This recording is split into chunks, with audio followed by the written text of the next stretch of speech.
চলতি বছরের শুরুতে দাম্পত্য কলহ নিয়ে প্রকাশ্যে মুখ খুলে আত্মহত্যার চেষ্টা করে বিতর্কে জড়িয়েছিলেন গায়িকা তথা ইনফ্লুয়েন্সার দেবলীনা নন্দী। তারপর বেশ কয়েক মাস পেরিয়েছে।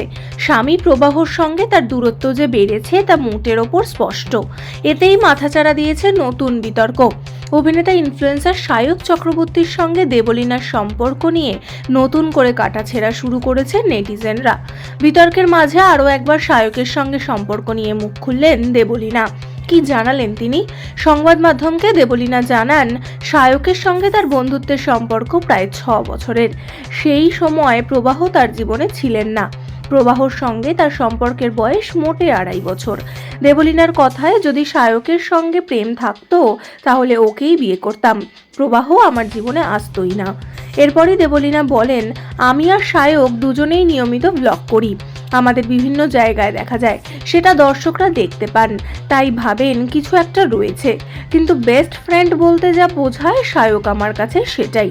আমার আরও বন্ধু আছে, তাদের সঙ্গে ঘুরতে যাই, কফি শপে যাই। যেহেতু তারা ভিডিও করেন না, তাই আপনারা তাদের দেখতে পান না, চর্চাও হয় না। দেবলীনার সাফ কথায়, তার জীবনে সায়ক আর প্রবাহ দুজনের জায়গা আলাদা, সেটা গুলিয়ে ফেলার কোনো মানে নেই। সায়ক শুধুমাত্র তার খুব ভালো বন্ধু। তো বন্ধুরা, এই বিষয়ে তোমাদের কি মতামত জানাতে পারো কমেন্টে। আর এরকমই আরও নতুন অনেক আপডেট পেতে সাবস্ক্রাইব টলিফেস।